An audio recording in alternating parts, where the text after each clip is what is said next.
চলছে রান্নার বিশাল কর্মযজ্ঞ।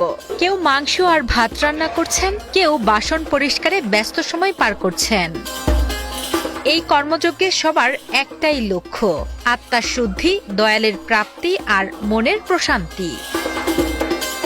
হাজারো ভক্ত বছরের পর বছর ধরে মনের বিশ্বাস থেকে ফরিদপুরের চন্দ্রপুরী দরবার শরীফে নেওয়াজ খান। এখানে তবরকটাও খুব সুন্দরভাবে রান্না করে পরিবেশন করা হয়। এটা খাইলে আমার আত্মায় অনেক তৃপ্তি লাগে।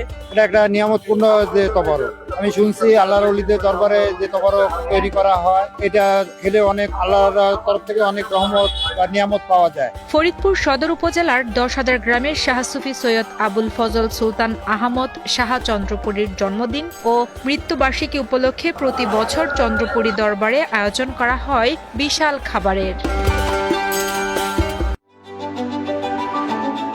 Hire Google TV, endless color, smart living.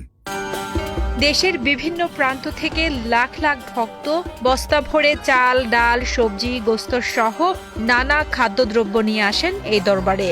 পরবর্তীতে ধনী গরিব উঁচু নিচু সব ভেদাভেদ ভুলে এক কাতারে সবাই মিলেমিশে বড় বড় হাঁড়িতে রান্না করেন। রান্না শেষে ভক্তরা এক সারিতে বসেই নেওয়াজ গ্রহণ করেন। ভোজনের পরে অনুষ্ঠিত হয় দোয়া মাহফিল। এখানে আসলে পারে আমি খুব আত্মতৃপ্তি পাই এবং শান্তি পাই। শান্তি পাওয়ার জন্য এখানে যদি আমি কিছুটা গোলামি করতে পারি, খেদমত করতে পারি, পরিশ্রম করতে পারি, আমার শান্তির পরিধিটা তার একটু বেড়ে যায়। সেজন্য আমি এই স্বেচ্ছায় খেদমতটা করি।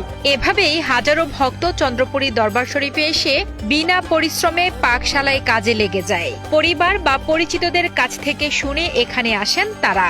ভক্তরা জানান, দরবারে এসে কাজ করার মধ্যে তারা অদ্ভুত শান্তি অনুভব করেন। তারা বিশ্বাস করেন পীরের নেক নজর লাভ ও পরকালের শান্তির আশায় এই কাজ করা হয়। আমরা এখানে দয়ালের বাড়িতে খেদমত করতেছি যেন পরকালে দয়ালের সঙ্গে থাকতে পারি এবং আল্লাহ তাআলার প্রাপ্তি অর্জন করতে পারি।